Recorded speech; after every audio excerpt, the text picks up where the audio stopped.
Rolling in the Mist is a series with fantasy violence, mentions of gore, and worst of all, cussing. Viewer discretion is advised.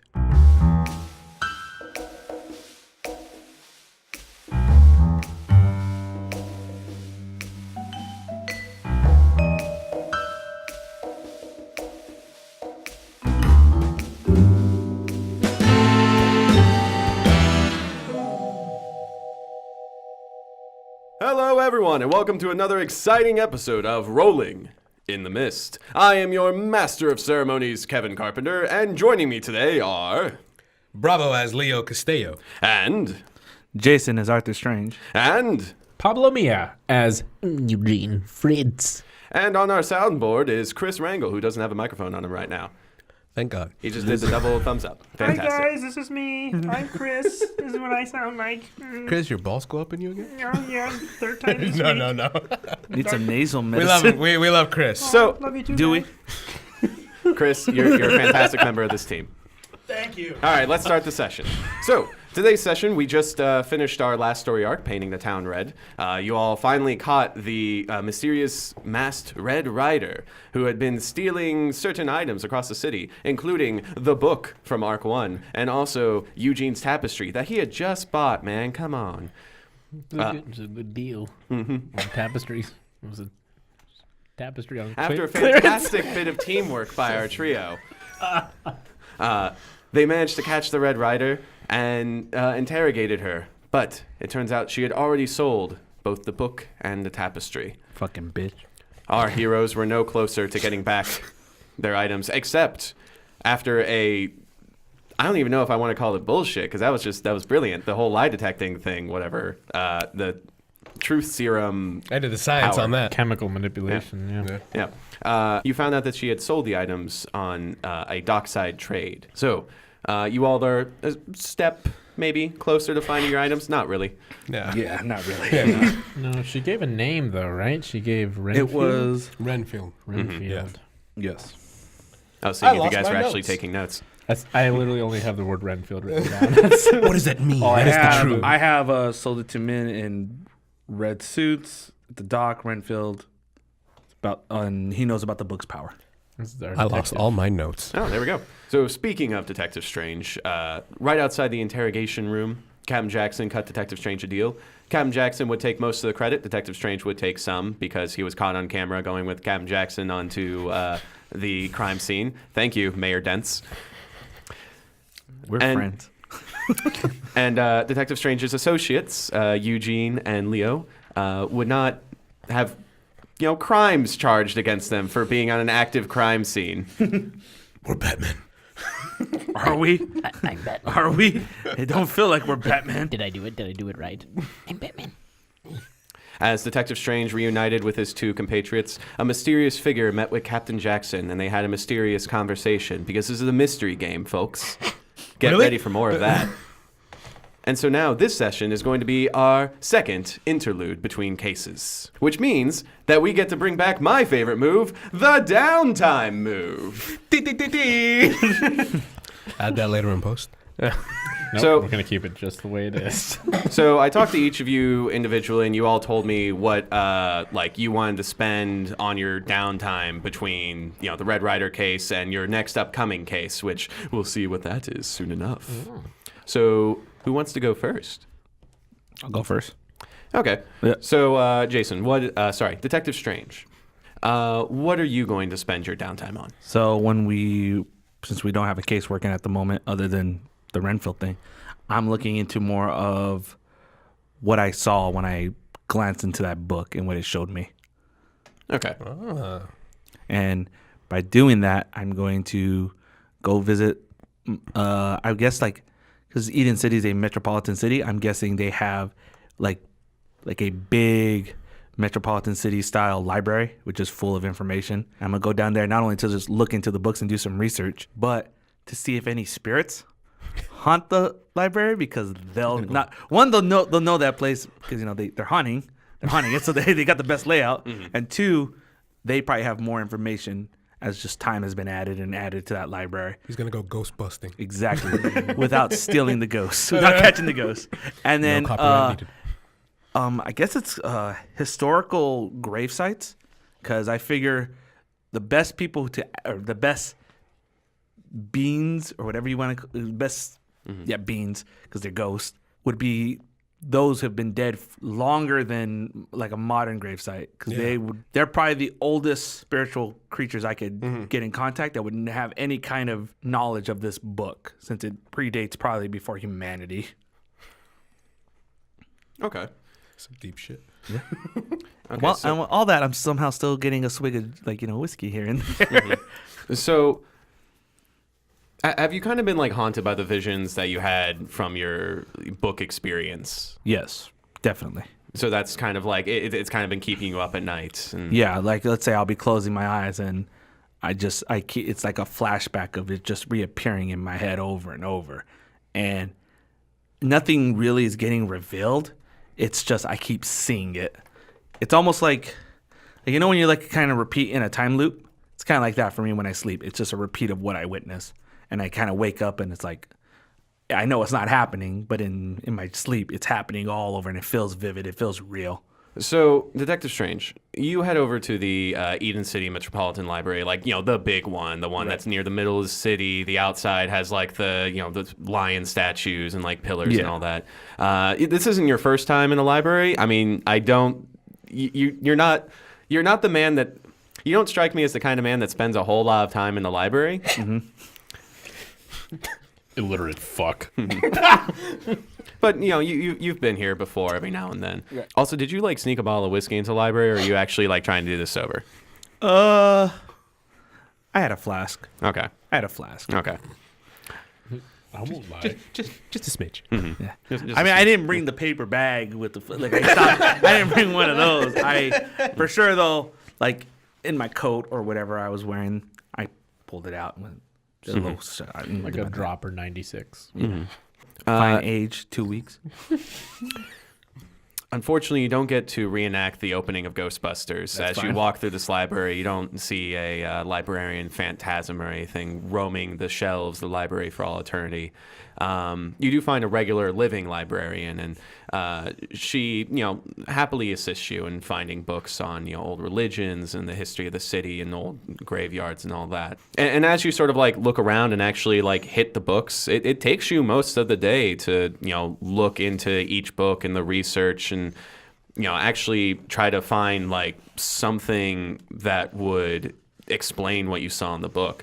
But as you look through book after book, you realize that what you're reading right now, you won't be able to find the answer to what you saw within conventional religion or history, anything like that. But there is one thing. It's near the end of the day. You put a hand to your eyes, which are bloodshot and just tired from reading all day. There's one book you found on the beginnings of Eden City. And there's a mention of a church.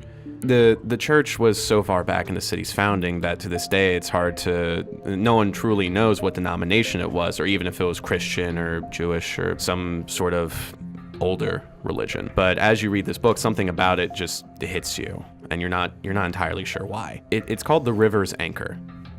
And they call it that because it was on the other side of the river that sits right outside Eden City. As you look at your watch, you see that it's, late afternoon, almost evening. And as you look at a map, you see that it's going to take you a while to get over there. Like, if you drive out there now, it's going to be night by the time you head out. Okay. But for some reason, like, maybe it's your detective's intuition, maybe it's something more. Something about this church says you might find something there. What do you do?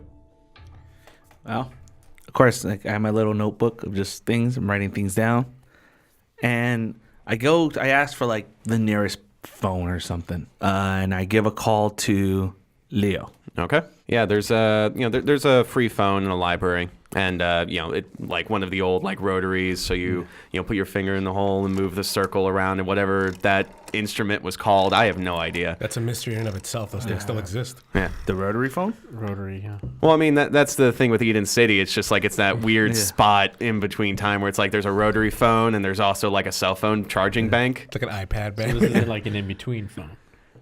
Yeah. So it's a rotarish phone. It's a rotary phone with a touchscreen. It's a wireless rotary. Rotarish. You don't ever forget the feeling of it. Hello. Anyway, so you call up Leo. Leo, you're in your apartment. It's evening. You got back from a tough shift. Girls just wanna have fun. Oh. Hello. Leo? Hey, Strange, is that you? Yeah, it's me. What are you doing? And I look around, and I'm waiting for my section of the role play, and I'm like, nothing. It's like, listen, you got a minute? I want to talk to you. Well, sure. What's the matter? You remember that night when we took on Skid, and I was staring at that book? I was just kind of lost. Yeah, I remember. I remember you taking on Skid and me being mauled to death. But yes. This is not the time for that. Okay. I never really told you what I saw that night. I think I'm ready to tell you. Well, sure. Just by the way you're talking to me, it sounds like something pretty serious. Yeah. Think you can meet me at a little cafe real quick? Just get a cup of coffee. Sure. I look around. I see Leo. He likes to spend his time in his underwear, like any good doctor does in the city that we live in, whatever it was called. And yeah, I just grab my stuff and do you know what coffee shop? It's one near the precinct. Meet me there. Oh, I know. And By the way, who's that funny fellow that you brought? that funny. Wait, are you talking about Eugene? Yeah, him. I didn't really bring him. He kind of just showed up, saved my ass. But you should know him. He works at the police station. Really? Yeah, what?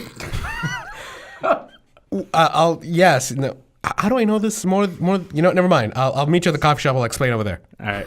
All right. What the fuck? I hang up, and I put on my stuff. And then my end, as I hang up the phone, I was like, he works at my precinct? What the fuck? So Leo, you're in your apartment. You just hung up your cell phone, and I guess put in your pants. Putting my shit on. Oh yeah. Where's my shirt? I have nothing clean. Where's my hoodie? Oh no, I threw it away. Oh, the traffic left it in the trash. Well, that's the city's hoodie now. And as you're, putting on your stuff, your supplies, you take a moment and stop, and you just let loose this just frustrated sigh, and the camera pans from your face to the clock on your wall, and like a video in reverse, the clock spins back to that morning, and you're at the hospital. You're in the middle of your shift. You're in your doctor's garb. This was your choice for downtime, correct? Actually spending time at your hospital? Clinical duties or, spending time at the hospital. Mm-hmm. Because I forgot I'm a doctor. I've been out gallivanting at night, and I check my beeper, and I'm like, oh, wow, I should probably head back. Yeah, it's probably gain some money and Yeah, that's right. do things other than tornadoes and fireballs. Look, I got to keep a doctor's life interesting. Mm-hmm. But yeah. So you've been getting back to your standard shift. It's almost kind of nice going back to normalcy after a night of motorcycle chases and all that. After almost being shot and lit on fire, it's And going through fences. yeah, doing standard surgery doesn't seem that heart racing anymore. It's a little boring now. But you do a simple operation. You start making your rounds. You're walking around, and as you walk down this one hall, you see an open door, and you stop because something catches your eye. And as you look inside, you see that there's two people in there. A woman sitting at the side of the bed, red hair, coiffed in like a 50s like Jimmy Neutron's mom fashion, and you see a man unconscious on the bed, a short man with a 5 o'clock shadow that is now at 7 o'clock. By my time, it's 9:30. Yeah, and you see that it's Big Mike. Oh, Still- fuck. Still unconscious. Oh, fuck. All right. So The woman looks up. Oh, hi, I'm Dr. Castello. she stands up and goes, nice to meet you. What's your name? I didn't even try hard to never made- fucking Sienna. No, here's the deal. Stop in his tracks. I literally just realized I never gave the mom a name. Want to name Lucille. her right now? No, I got it. Yeah. Oh, do you want me to start name. from Is the she top? Irish? 'Cause I Yeah, wanna yeah. name her. Start. Okay. Okay. So just what's your Start name? with Yeah. Yeah. So Give me a yeah, second. you just asked what's your name. So give me a second. I saw your when he said, "What's your name?" Your eyes got so big. Like, oh fuck. What's her name? Give me a second. I'm sorry. Why throw out her name? Okay. So anyway, Maria Levy, Mrs. Levy. Pleasure to meet you, Mrs. Levine. And I go to shake her hand. Yeah, she shakes your hand. Do you have any news about my husband? Well, let me see. I'm not really his doctor, and I go over to the bottom of the bed, usually where they keep the report. I look at it. What do I see? Yeah, he's in a coma. It's unsure why he's in. He's in a stable condition, but yeah, it's just one of those things where the doctors can't really do anything until he wakes up. Well, Mrs. Levine. Levy. My apologies, Mrs. Levy. Given, according to this report, it seems that your husband may have suffered some sort of brain damage or something that would explain this coma. Did the original doctor notify you of anything else? No, they're not really telling me anything. I'm sorry. It's been a rough time.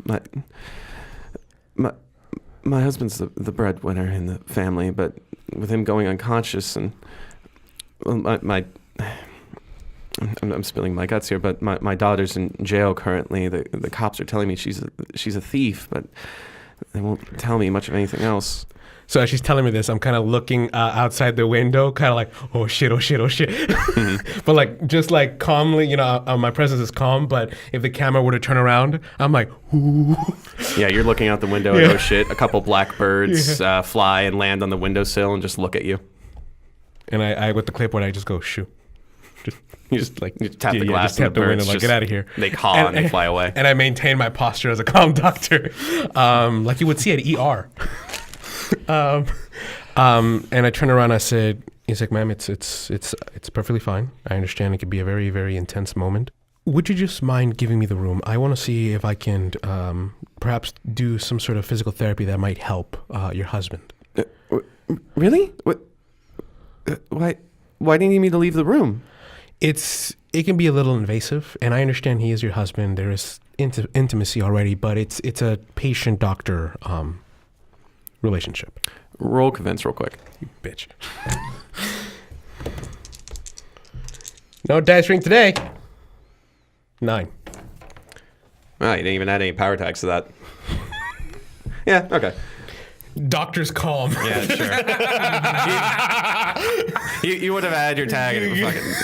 This is a very low stakes session. She's just like, okay. And she's still like confused, but at the same time, it looks like she's kind of clinging for any kind of hope she can find. And I said, just to put your worries at rest, according to this chart, his vitals are perfectly fine. It could just be some sort of blockage in his head, but I can assure you he will make a recovery. Okay. Thank you. And she leaves the room. Well, she goes to the door frame and stops and takes one last look at her husband before. And I just leaving. give her like a secure nod. Okay. Don't worry. So did she close the door? Yeah. Okay. So I'm like, oh fuck. Yeah. And I'm like, okay, how do I do this? How do I do this? I'm sorry. And I'm talking to the unconscious. Look, man, I'm sorry. Okay, I panicked. You were very big, sort of. He's 4'7". You were very intimidating, sort of. I was sorry. I had to let it go, and I look around, and what I'm guessing, usually these kinds of rooms, they have like supplies in the area for emergencies. I open it. Do I find like doctor mask, like those things? Yeah, there's standard supplies in the room. Okay, so I put on the doctor mask, and I guess I get like a rag or something to kind of tie it over my head. So all you see is like a guy like, you look like I'm putting on a bandana. So you just see my eyes. And I'm like, all right, time to fix this.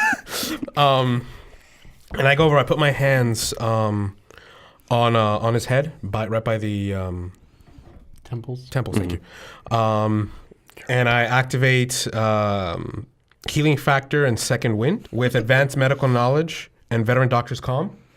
But I'll activate. Well, I don't know. Can I actually activate? Can't operate well in darkness. No, it's pure. It's bright light. It's daylight. There's a large. I window. close the shades. No. Okay, then drains my energy. No, you're fresh on your shift. You're good. Fucking shit. Okay, so it's +4. Okay.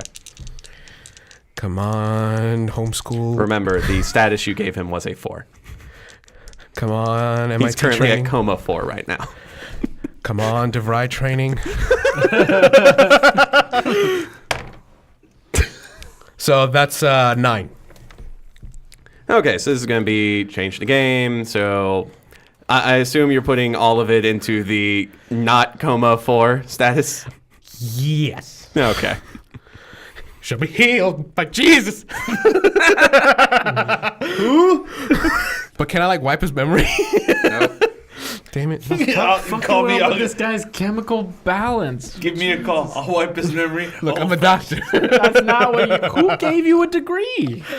DeVry, dude. Dr. Draken? Yeah, What? I would say if you had like a 10, you could wipe his memory. But with like a 9, you go to like Yeah. fix his brain, and it's like there is this like one moment where it's just like you could reach in, but you decide against it at the last second.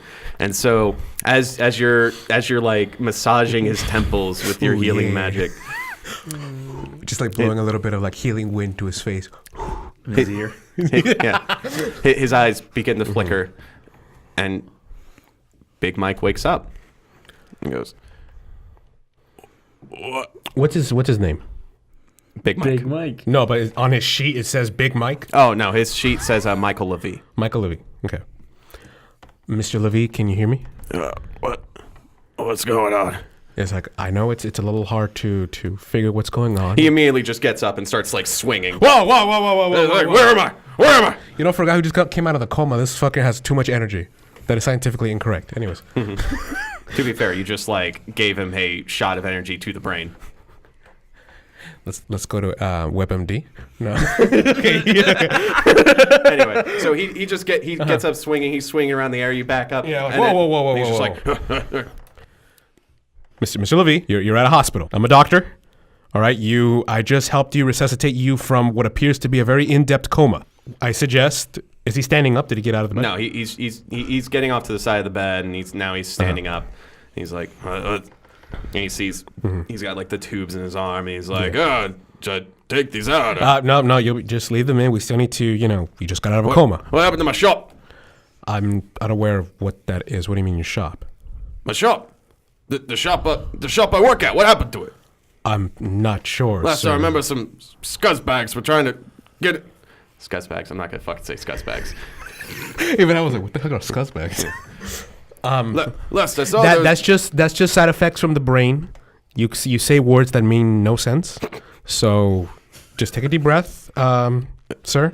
What about what? And then the door opens, and Maria, Mrs. Levy, walks in, and she has like a coffee in her hand, and it just drops to the ground. And I'm like, why does every woman do this? And she just rushes forward Yeah. and like hugs her husband, which she actually has to kind of get on her knees in order to hug her husband because her husband's kind of short. And she's just like crying, and like Big Mike is just like kind of confused, but he gives a hug to his wife as well.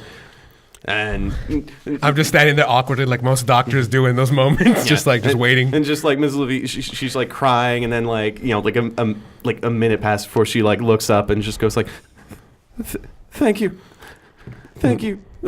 doctor." And she looks at your tag, Dr. Castello. Thank you.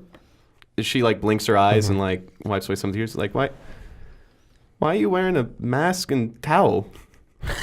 It's not a towel. It's like one of those. Whatever. I'm not gonna even explain it. I said he's like. Tell her that? Please tell her. No, I'm not gonna tell her that. Don't tell her that. Tell her that. Towel. No, I'm like, I thought I'd describe it. She's like, ma'am, this isn't a towel. It's a medical garb. I said, he's like, well, ma'am, this is standard procedure. Anytime we're going to do any sort of invasive or very personal procedure. Invasive? Did you put needles in me? I'm I'm losing Big Mike's voice. I keep going back to Captain Jackson. Yeah. Hang on. Invasive. Did you put needles in me? Well, of course, we had to put needles in you to monitor your vitals, give you the necessary nutrients. So we had to do what we had to do, sir. But from what it looks like, you're doing perfectly fine. Do you remember anything about what happened to you? What was the sort of feeling and sensation you felt when... Yeah, 2 scumbags tried to break into my shop, and they blew up my dumpster when I came out to, give them the old whacking. They blew up your dumpster? That's ridiculous. Yeah, they sucker punched me, apparently, and all I remember is waking up here. But you know what else I'm going to remember? I'm going to remember your name. You did good by the Levy family, Dr. Castello.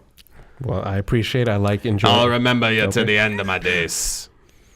Thank you very much, sir. Now, if you excuse me, I'd like to get out of here as fast as I could. I was like, well, sir, I've got a shop I need to get back to. I understand, and I kind of get in his way. I was like, I understand you have a very important matter to get to. I'm not sure what happened to your shop. You were just brought in, but I can't let you go until we file the proper paperwork and we get a physicist to come in well, let's here. get this going then. Come on. Okay. It's like, well, I'll leave you two alone. I'll be right back to file the paperwork. Yeah, Maria, the tears are coming down her eyes again. She goes, "Thank you so much." Like, okay, well, and I just calmly turn around, walk away, and just be like, oh, thank God I fixed that. I close the door. Do you like take off your mask and? No, I keep that shit on. I'm not taking that off until I leave. So you're walking down the hallway. You're still wearing the mask and bandana. You're getting a few looks, but you're a surgeon. It's just like, okay. And then you see one person walking down the hallway, and your eyes go wide. Because you didn't expect to see this person in your hospital, and you kind of hoped you had never seen this person ever again in your life. But as a tall man with a chin so chiseled it could stab through concrete, coiffed blonde hair, and a face that's like, does this man wear makeup, or is that just natural? He begins walking by in fine clothes, and you're just kind of like walking forward, just trying to ignore him, just you don't want to go, and then you feel a hand on your shoulder. A well-manicured hand.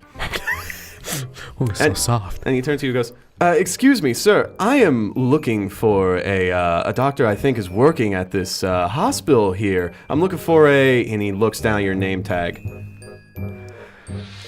Castello! Is that you? What's, did I catch you in the middle of something? Are you? And you see now that this is your old colleague, Fritz Chrysley. Ritz! Oh, it has... Sorry. His first name is Ritz. Why is his name Ritz Crackers? You have a sudden flashback to old medical school college days, nights studying in your dorm, which would be interrupted by Ritz kicking open the door with a new woman under his arm and being like, "Hey, Leo, can you give us some space for a little while?" By a little while, I mean like the night. And so I would always I mutter under my breath, it's like, we all know you don't last 10 minutes. What was that? It's like, nothing. Sure, it's all yours. All right. And you flash back to the present as you put on this smile under your mask. It's like, it has been forever. Listen, we need to catch up. I've been looking everywhere for you, and by everywhere I mean everywhere in this. And he looks around at the floors and the walls. Hospital. And I just give him that stare of like, this bitch. But I'm like, just calm, like, uh-huh. Well, you look busy. I love the look, by the way. You somehow make scrubs look less scrubbish. I love it. So, anyway, speaking of looks, though. So, you know my plastic surgery business? Yes, I remember Fitz. Yeah. Because, I mean, you know us surgeons. We got great memories, but... Yes, Ritz, I very, very much remember your choice of... and I kind of look down like medical work. Mm-hmm. And you have your own choices, and we're all walking our paths. But I gotta tell you where my path has just led. I've been spreading the news all around, but I wanted to share it with you personally. My old good buddy Leo the Lion. And I'm just like, oh no, don't bring that up again. So, do you know a woman by the name of Maggie Elodie? You may know her by her stage name, M. Elodie, or Melody, as some people call it. You know, the famous singer. Been topping the charts for the past 30 years or so, you know? I've heard her music on the radio, yes. Well, get this. She's finally getting some plastic surgery. And guess who she called to do the job personally? That's right, your old buddy, Fritz Chrysley himself. Can you imagine it, Leo? Now, every time Melody goes onto the stage, he frames his own face with his hands. God. It'll be free advertising. Huh. Well, congratulations, Ritz. It seems that everything's going according to plan. That means so much coming from you, Leo. Listen, we need to catch up. Here's my card. Let's get some coffee sometime. Anyway, I gotta go. But you keep saving lives there, good buddy. Ciao. And he leaves. And I'm just going, you keep destroying them.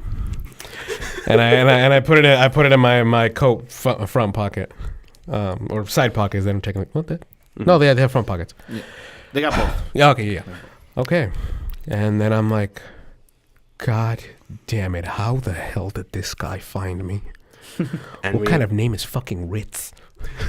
And we flash forward to you coming into your apartment, taking off your scrubs, just another long day. And then you receive a call on your cell phone. Girls just wanna have fun. Oh, girls just. Hello. Leo. I'm gonna remember exactly how we had this conversation. Let's do it again. Once more, the camera pans past your face to your clock. And like a video on rewind, the minute hand turns and turns back and back and back. I should really get this fixed. Until the clock strikes that morning hour, and the camera pulls back to reveal that it is a clock tower. One of those small ones that you see on the street, about the size of a street lamp. Little Ben? Sorry. I get it. Yeah. And as it pulls out... I'm sorry. Don't give me a pity laugh. Do it again. I'm sorry. And as we pull out from this clock tower, we see a single figure walking the streets of Eden City. Eugene, this is your downtime. Mm-hmm. What are you doing? I've decided to go visit someone I know, but not really visit them. Really more visit their area and check up on them and do some people watching. Basically some specific people. Basically spy on somebody. Mm-hmm. And you said I'm in the city streets, right? Yeah, on the sidewalks. Mm-hmm. So I'm walking towards...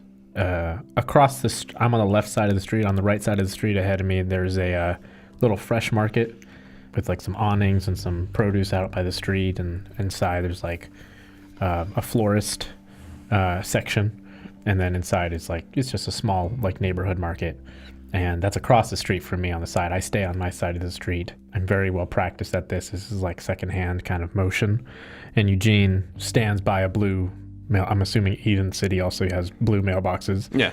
I stand by a blue mailbox on the corner where I am and kind of peer across the street at the market. So the market is it's doing all right. It's bustling. There's a good couple of people just kind of going through the stands and all that. This is a popular organic market in Eden City. And as you stand by the mailbox, doing the well-practiced art of fading into the background as the crowds just walk around you like you don't exist. Mm-hmm. Which, by the way, I'm kind of imagining Eugene in a big overcoat.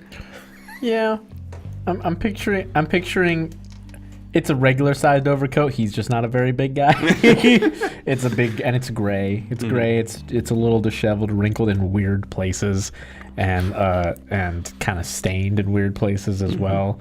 Not in private weird places, but just he dropped a burger on a weird pelvic spot. It's a gray overcoat, not a cool detective beige with lots of buttons and pockets. Yeah, Eugene strikes me as the kind of character that's uncomfortable in his own clothes. Yes, absolutely. It's a little too big for him. Okay. Yes. Yeah, but he has at least... He never grew into it. He's at least smart enough to have the collar popped up a bit to cover half of his cheek, and he's got like one of those cabbie caps, not like a fedora or anything, but just like Oh, kind of like a beret, kind of yeah, thing, yeah, like a mix between a beret and a newsy cap. But just facing forward. I call it a cabbie cap.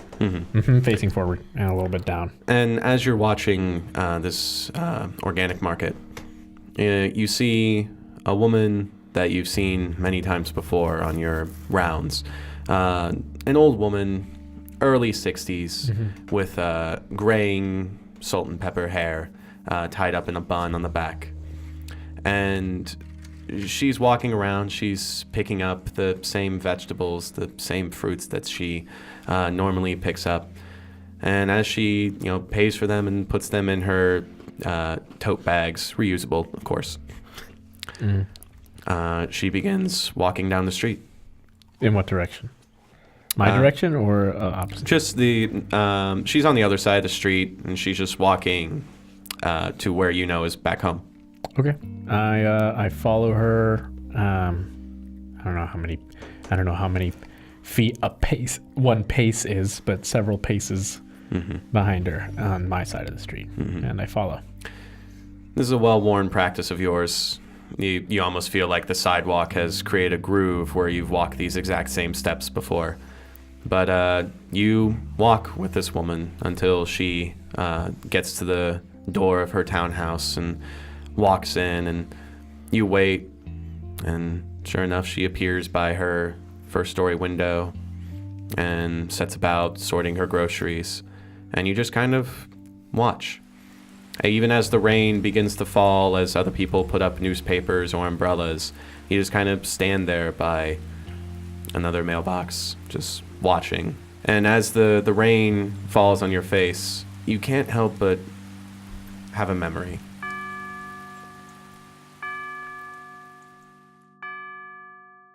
It's many years back, elementary school years back. What did Eugene normally do during recess? Oh, like elementary school, you said? Yeah. Eugene is very much as he is today, and has always been a bit of a loner. He was even more ill-equipped and what's the word I'm looking for? Socially awkward? Socially awkward, physically awkward. He had very poor motor skills, so he didn't play in a lot of the recess games, a lot of the athletic games on the playground. But he did have a fascination with science. He had a fascination with little things and fragile things just like him. So he had a fascination with ants. And he was bright for his young age. So he would be in the corner of the playground, away from the grass, away from the sandbox, away from the playground. He'd be on the asphalt, on the concrete, kind of on the corner of the basketball court where the ants would come from. And he had some chalk. And so he would draw little circles around individual ants that had strayed away from the line of ants, and he would circle them with chalk and be fascinated by the way that I don't know if anyone's ever drawn chalk around. No, yeah. They can't get out of it for some reason that I'm sure is completely valid and scientific. There's an explanation that I just don't know. Do you know? Yeah. Because usually how ants work is they follow a memory lane of, from point A to point B. Right, and then they have a chemical trail. Yeah, and the chemical trail, and when they feel a completely different substance from what their memory is, they freak out and they're lost. Oh, well, Eugene didn't know that yet. So to him, he just had magic chalk. So he would, so to him, he should have written this down, and he would have had the rights to the TV show Chalk Zone. He would have been a millionaire. But he didn't at the time. He just had magic chalk for himself. So he would do that. And circles around individual ants would become little paths that he would trap them in. And little paths became labyrinths that he would trap ants in and watch them work their way through. He was a very creative little boy, if not somewhat of an ant bully. So that's the kind of stuff he would do. For signs of a murderer. Yeah, he was a little sociopath. So this is one day in your elementary school career where you've made this like very elaborate labyrinth, and a very labyrinth, and you're actually kind of like proud of yourself. There's actually like a big line of ants just trying to get through this labyrinth, and you're waiting on the first one to get to the other side, and then a shadow is cast over your labyrinth, and then another. And you see two of the bigger kids on the playground, chucking Butch. I was about to say Bulk and Skull. I was trying to keep myself from saying Bulk and Skull. Chuck and Butch. But this is like grade school, right? Yeah, this is like grade school. So it's like Chucky and Butch. yeah, No, it's Butchie. Chucky and Butchie. Chuck and Butchie. Chuck and Butchie. That's it. The Chucky new and detective Butch show Butch. coming to you. Chucky and Butch. From the producers of Rolling in the Mist. So Chucky and Butch. Chucky and Butch come up to you, and Chucky, he's the talker of the group. Butch is more the muscle. Chucky comes up to you. Chucky, not Chalky. Chucky comes up to you and is like, "Hey, Eugene, what are you doing?" Nothing. Psych! I don't care. And he just kicks your chalk away. Hey, Chuck, that's mine. You. And he stammers just like he does as an adult. Yeah. And Butch looks in the labyrinth and is just like, "Hey, what you got in that maze there?" Oh, wow. He reached puberty very, very Very early. fast. Oh, my God. What, you guys didn't have a kid in elementary school hit puberty at 5th grade? At age 6? At age No. 6, yeah. Dude, he sounds like he fucking drives you on drugs. Hey, what's going on? What's up, guys? He's actually 16. He just never... he never got out of 2nd grade. He's like, hey, Chuck, what have you been up to? Oh, man, my taxes didn't come back good this year. What are taxes? And I didn't get my milk. So Butch, whose testicles apparently dropped yesterday, he pushes Eugene to the ground. As Eugene says, well, actually, taxes are when you take your W-9s and... Oh! And then Butch just raises a big foot and just stomps on your labyrinth and just starts killing all the ants that are in your maze. No! And Chucky's just laughing. How does he laugh? Yeah. No, fuck, no, that's not it. Fuck it. No, he's an elementary school kid. And Eugene starts to protest. Is it just the two of these kids? Yeah, it's just the Okay. two of these kids, Okay. but they're like much bigger than you. Oh, sure. Yeah. But Who am I? Eugene starts to panic and protest, and he doesn't really get up off the ground. He kind of just squirrely turns around and stammers on all fours and crawls towards Butch's feet and just starts pushing him at the shins. Like, we're awkwardly trying to push him down from the shins. Yeah, they're off just of his they're just hands. looking at you like doing that, and they just start laughing harder. And Butch is like, and it's like shaking the playground with how deep it is. I'm kidding. Jeez. And then She should be an opera singer. and then another shadow falls on you, and you guys see a. Dr. Strange just comes and whaps the fucking kid. You mean Detective Strange? Detective Strange. No. Damn it! Call you Dr. Strange. Sorry, We sorry. are so sued. I am a doctor in pain. And as that shadow falls on you, Eugene, all three of you hear a voice. You know, it's not nice to pick on kids.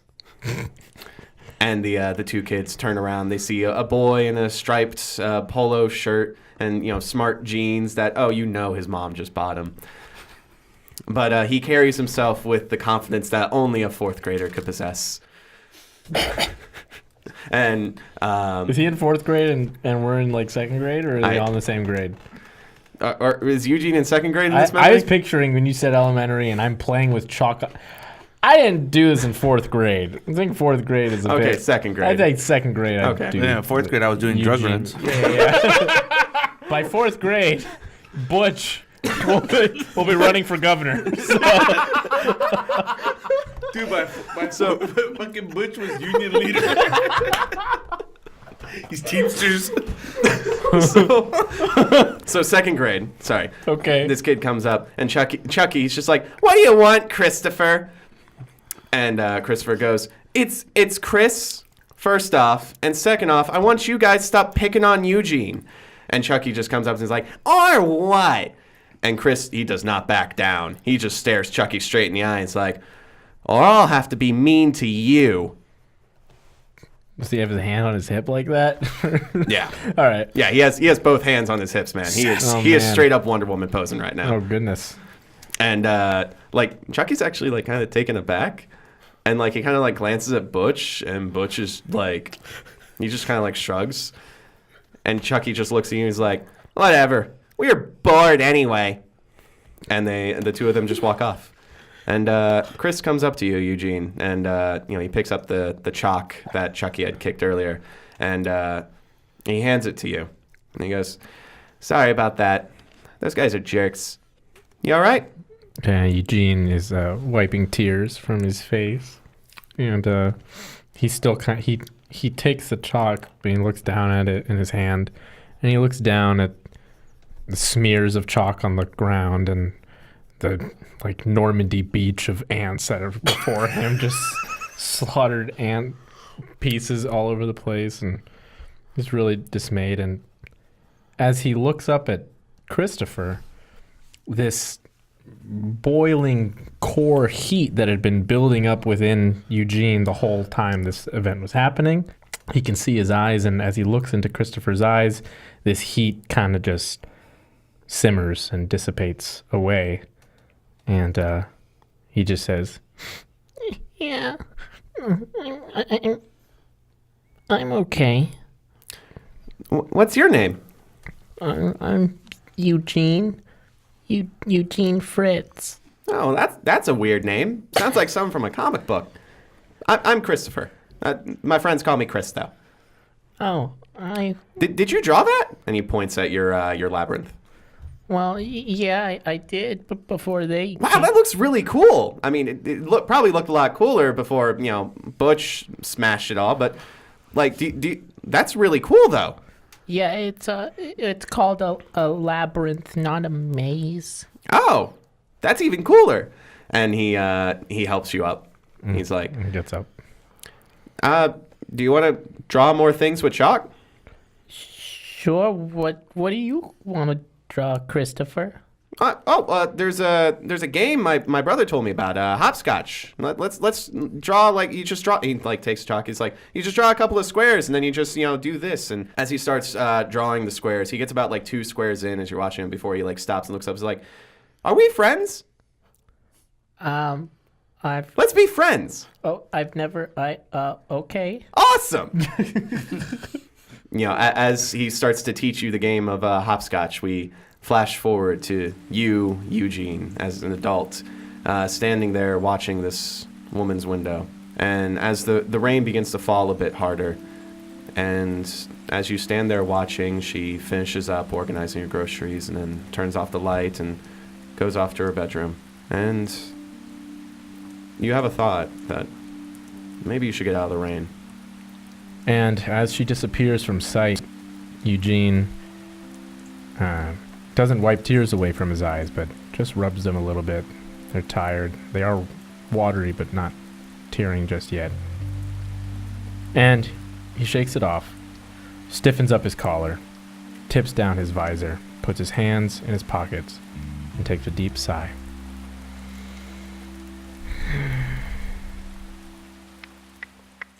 Lollipop, lollipop, oh lolly, lolly, lolly, lollipop, lollipop, oh lolly, lolly, lolly, lolly. Hello. Is this Eugene? Yes. Hey, it's Leo. Dr. Castello. Sorry, the phone was cutting off a bit. I said, "Hey, it's Leo." Yes, I know, Dr. Castello. I understand. How are you? How can I help you? I'm doing fine. It's a little rainy outside today. Just wanted to mention that, Yes, Little. I've noticed. Oh, cool. And I kind of take a moment. I'm like, shit, I barely talked to this guy. So, real quick, what are you doing right now? Oh, just out running an errand. Is there something I can help you with? Well, it seems your old pal, Detective Strange, might need our help for something. We're not friends, Doctor. We're merely co-workers. Either way, I think you're going to be needed for this. Very well. How may I be of assistance? Meet us at the coffee shop, the one by the precinct. Very good. I'll be there presently. I'll see you then. Very good. Eugene, you hang up the phone, and as you put it away in your pocket, you hear, and you look up and you see that as you were standing here, just sort of watching the window, Birds have rested on the mailbox and a nearby street lamp and on a nearby windowsill. Just all black birds. And strangely enough, they all seem to be looking at you. He looks at. They're all kind of around me in different ones. Yeah. Not surrounding you, but they're just just looking down at you. I look up. They're all together, or are they in different places? They're in like separate places, but they're all looking at you. Well, I look up at the nearest one, and realizing that they've probably been watching me this whole time, I say to the nearest one, So that's what that feels like.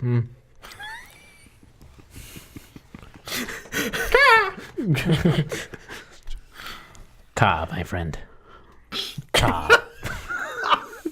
and he walks down this. Is there anything else about these birds? They just kind of like, some of them like flutter their wings. Never more. Some of them flutter their wings and then like fly like down the street and then flutter their wings and flutter back to their spot and look back at you again. And then they fly down the streets and then fly back to their spot. They just keep doing this? Yeah, a few of them break off and then come back, and then a few of the more of them break off and fly back, and they all seem to be going one direction. And then coming back. Yeah. Something about this, because Eugene really pays a lot more attention to anything other than people. I mean, he pays attention to people, but he doesn't like interact with many things other than He's people. noticing the smaller details. He's noticing the smaller details and what's going on here. And he decides to, instead of walking the way he came, walk down the way that the birds were going. Okay. So you begin walking down, and as you do, you've noticed the birds, and you see that the birds will sort of hop from one windowsill to another, one street lamp to another, and at one point you get to a corner, and the birds kind of like glide around that corner to the right, and then stop and look at you. And it's not like all the birds move at once. To anyone not paying attention, it would just seem like the birds are just kind of like flitting about. But to you, who you've sort of caught the attention, the birds are going down this way. And as you're walking, you realize that the birds are sort of leading you the opposite direction of the cafe Leo told you to come to. And you realize you sort of have a choice. Either meet up with Leo and Strange or follow where these birds are seemingly leading you. I'm sure they can wait a little longer. I don't think Detective Strange even knows that we work together. And so he decides to follow the birds. Okay. So as you begin walking down the street, we fade to a cafe. Detective Strange and Dr. Castello, both of you are sitting in a booth. I assume you guys have like coffee or something like that. I got like a black coffee. Just yeah. The window outside is dark as the coffee that's in your mug, and you realize that it's been a little bit since you thought that Eugene would get here. yeah. I mean, I gave him a call, so I don't know how long do you want to wait. Fuck it. Let me just tell you. So, yeah, so sounds very urgent, man. What's wrong? You remember that night when you came to my apartment and you asked me about what I saw? Yeah, I remember that. You weren't really keen on, sharing that information, but... Well, given how close we've gotten and all the bullshit we've ran into and all the pain we've taken, be it caused by me, you, or by the people we're dealing with, or whatever the hell we're dealing with. Isn't that one thing you cops say? It's just another day on the job? Yeah, well, what I saw wasn't. And I kind of give him, like, a more kind of cautious look, like, okay, I only known you for a little while there, Strange, and I've never seen you look so scared before. Did you stop drinking? No. If anything, it's only increased. Well, you probably should, but we'll get to that. What did you see? I don't know. I know psychopaths, I know criminals, I know thieves. Hell, I'm more used to ghosts. But what I saw, I don't know what it was. And it's scaring me. Because every night I close my eyes and I see it again and again and again. And it's not any clearer than when I first saw it. Well, do you know what kind of shape it is? I mean, I remember taking some psychology classes back in college, so these might be some, like nightmares you've been having, or they could mean something. Can you describe to me, like, what did it look like at least? It wasn't just one, it was multiple. It's like another place. One was warm, one was hot, and one was bleak. Interesting. And I take like a quick sip of the ginger tea. And I'm like, yeah, this is why I don't drink tea. And I put it down. And I said, so were you like, I mean, you said it's like warm or bleak. Was it like a really shitty resort? No. God, I wish it was. At least I could understand that. I don't know what this was. It looked like some kind of afterlife, but I'm going to be honest. With all the ghosts I've seen, not one has ever told me about an afterlife. I figured and like, as I'm trying, like, I'm like stopping in my own path because, like, what I'm trying to say, because it's hard for me to even try to say it. It's like, I always had in the back of my head, there's an afterlife. There has to be. It's a common There's idea. spirits. Yeah. Look at us. There's a being, a higher being at work here. But I think I saw something I wasn't supposed to see. Something I'm not meant to see, regardless of what I can see. And I'm taken aback, like, okay, I know deep down inside Detective Strange was never a religious person. He usually sought, sanctity in the bottle, and I could always depend on him to just be the realest person. But this has me a little on edge. Like, I've never seen this man who, brings one bullet to a gunfight and doesn't give a damn, and now this guy's getting maybe a little biblical on me. Well, Strange. Actually, Arthur. Look, there has been many discussions about whether there is in fact an afterlife or sort of purgatory, of course. Heaven or hell, many religions follow into that ideal. You said you saw something you shouldn't have, and you said there were multiple. Were they like people, creatures, little Lovecraftian sort of things? No, it's just a place. So it was a setting then. It was. Did it look like a city or a meadow, an ocean? It was more filling. So it's something indescribable.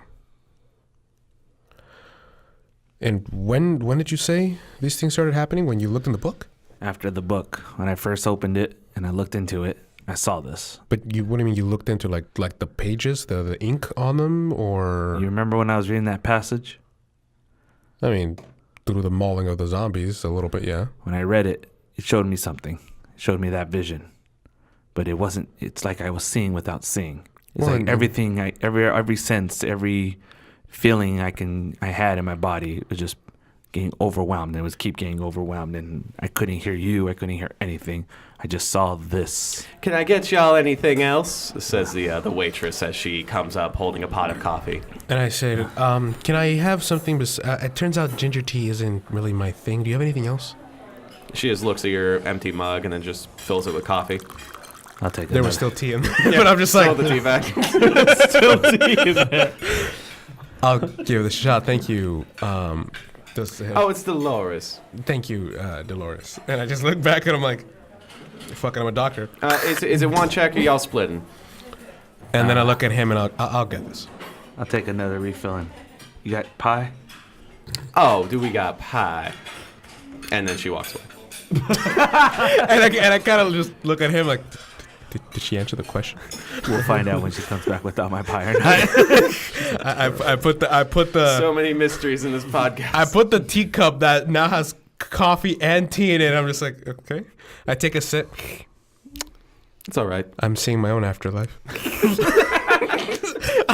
I give it a chuckle. I said, okay. Sorry, still reeling back of that. Okay. I said, all right. Well, look, in certain cultures and religions, they speak of individuals having like a sixth sense or a mind's eye. That might have been what you saw this vision with. And from what it looks like, was it something like a foretelling, or did something speak to you? I don't remember. And as Leo says the words foretelling, you hear like a clink on the table, and you smell like the scent of like apple and cinnamon. But as you look down, there's nothing on the table. And then you look up, and from the back, the waitress is coming up, and you see in her hand is a plate with a slice of apple pie on it. And she puts it down on the table in front of you and goes, "We've got pie." Thank you. And I gotta say something, and she leaves. Yeah, she leaves. Okay. Gotta work on that.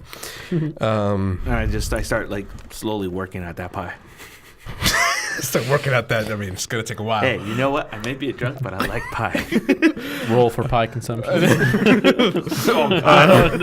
Give him a second wind. And as you just sort of swallow the fact that you just kind of foretold that pie coming to your table, Yeah. we fade out to Eugene. You're climbing a row of rusty stairs. Wow. For some reason or another, the birds seem to have led you to a fire escape. And, using your abilities, it wasn't too hard to jump up and grab the ladder and heave your way up. Gotcha. Does Eugene still, climb up?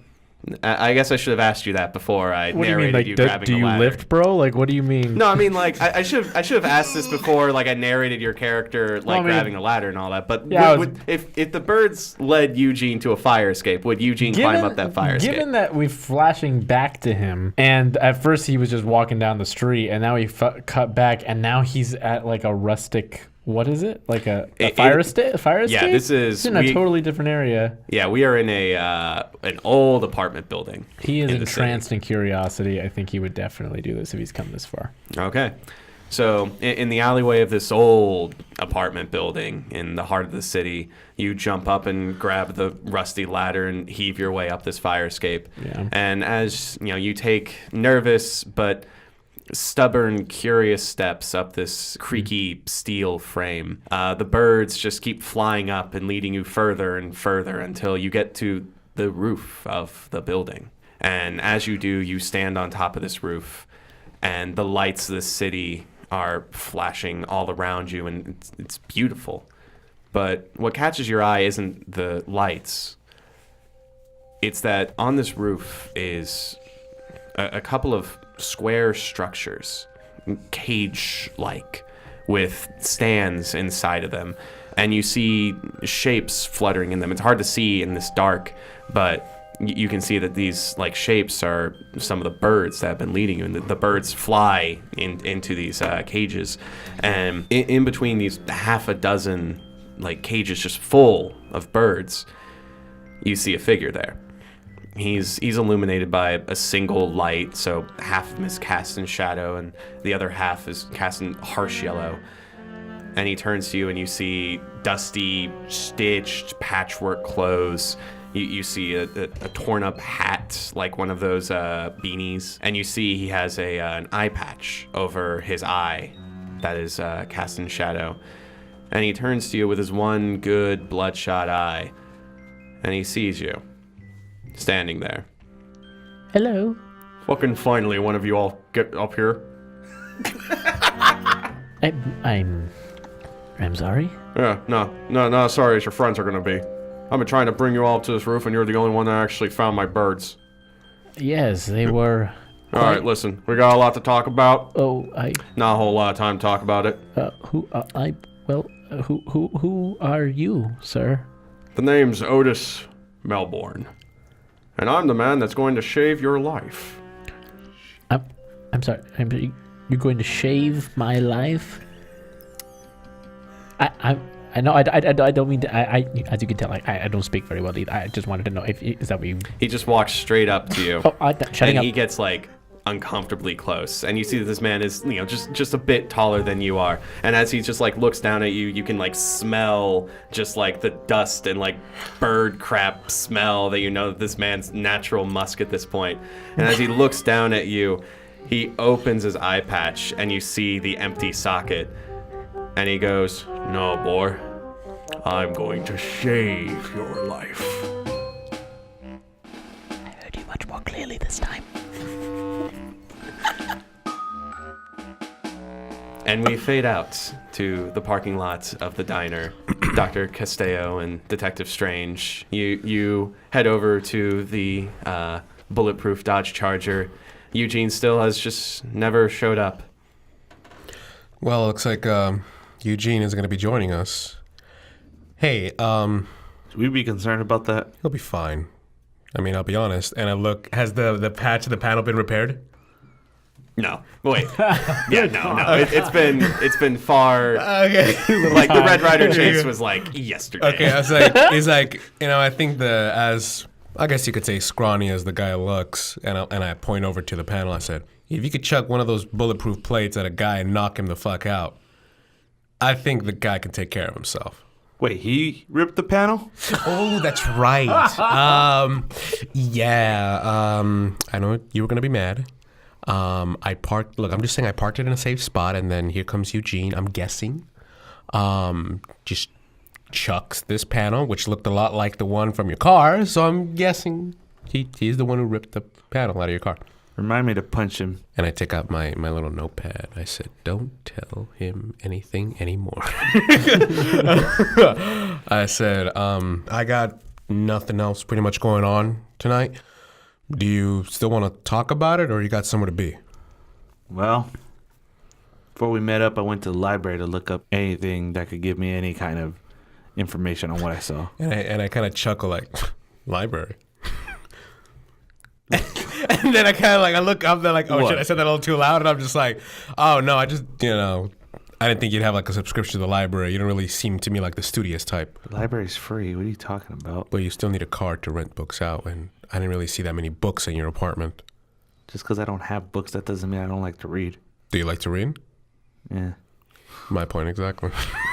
Anyways, I figured library would be the best spot since, warehouse is a good place of information than a library. Moogle? That's still copyrighted. Really? Yeah, Final Fantasy.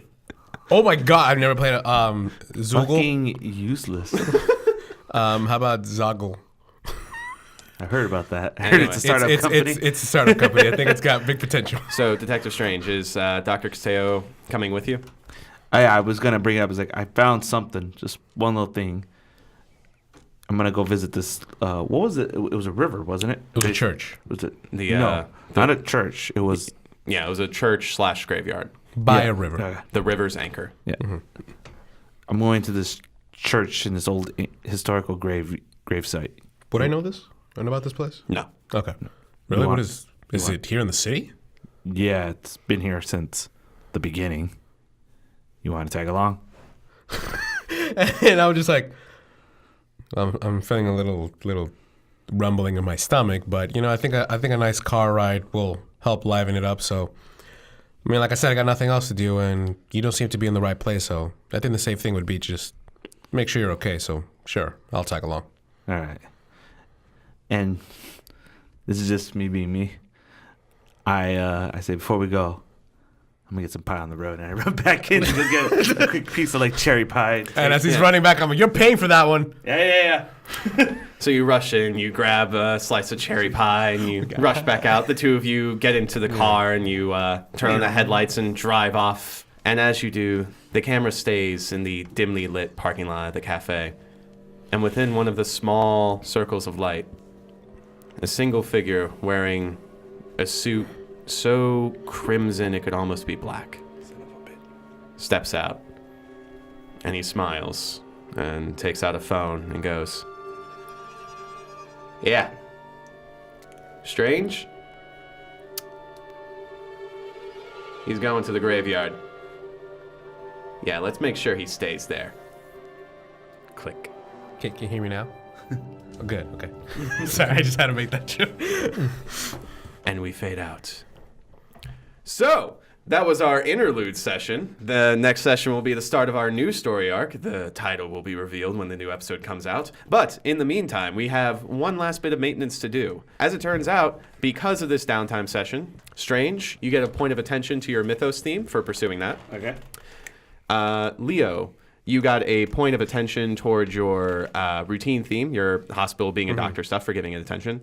And Eugene, you got a point of attention to your mythos theme, specifically the one called The Minotaur. The Minotaur.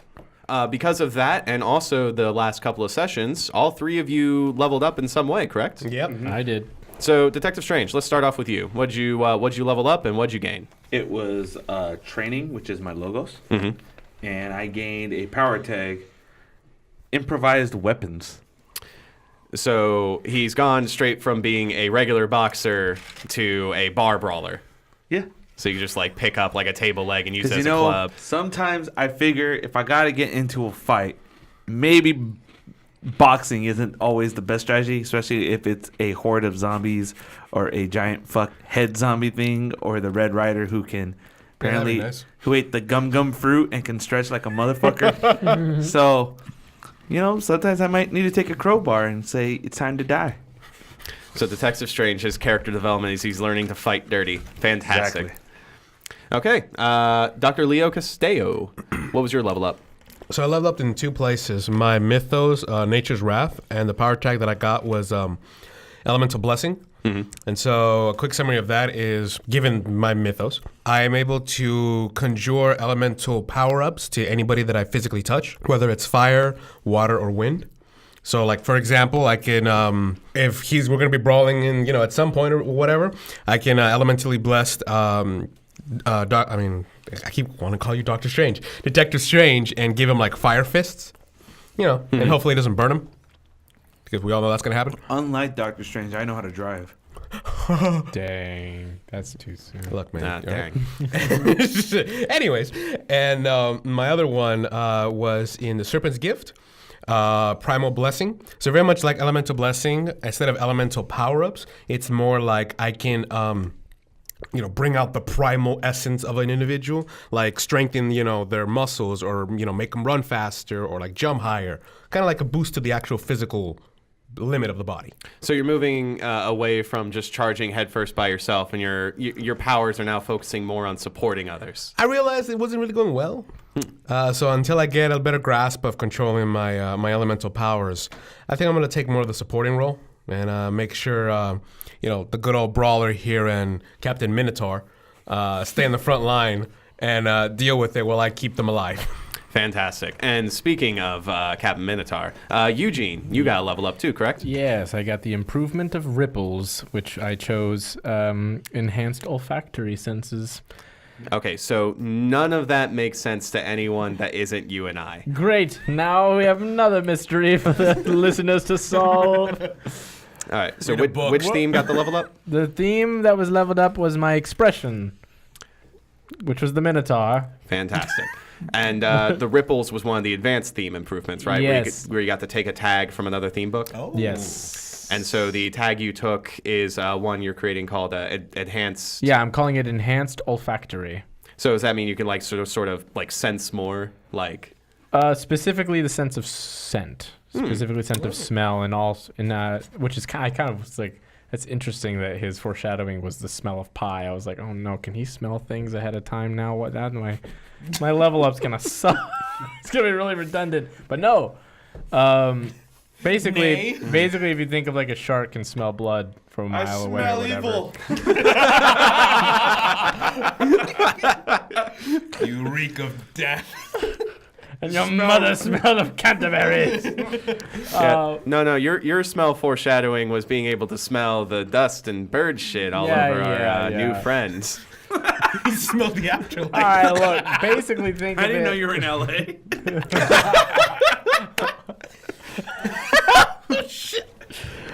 Basically, I've become something of a bloodhound because that was one of the abilities of the Minotaur. Cool. Yeah. He can smell blood. He can smell. He can also smell things that maybe, like, basically, if something used to smell like something. You've enhanced your sense of smelling.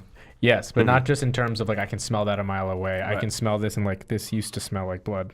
I think that's perfect for a character that notices things more. Yeah. Like Yes. you're the only character that took the bird hint. Yeah. See, it's funny you have that because I have I don't know how to pronounce this again. Psychometry. Psychometry? Yeah. And so when I touch it, I get like a little small flashback of It's history. It's history. See, the thing with you, Detective Strange, though, is that your super weakness is that you forget your power tags. Yeah. I just want to tell you, the pie thing was to remind you that you had that ability. I know. Oh, damn. I didn't even see anything about that. Yeah, he got that in the last level up. He can that's see right, the you can future, see and he the never future. used it. Yeah. Yeah, the damn birds showed up at the windowsill and you shoot him away, and I gave him a look like, jeez. Because they kept coming back. Honestly, I was expecting all three of you to just be like, go away, birds. But I'm glad you actually took the bite, because now we can actually pursue that storyline. Now we have Otis. Yeah. Now we can finally shut up about it. Well, I'm super excited for our next session. This session was fantastic, a bit more low key, but I think the next session is going to have some surprises in store. So stay tuned, everybody, for the next episode of Rolling in the Mist. Dun dun. Seriously, you only took me to that kind of like shitty diner. You could have buy me like a better, buy me a better place. I don't know why you guys didn't ask him how many kinds. Have you ever been to like the NoHo diner? They've got so many. You got blueberry, you got boysenberry,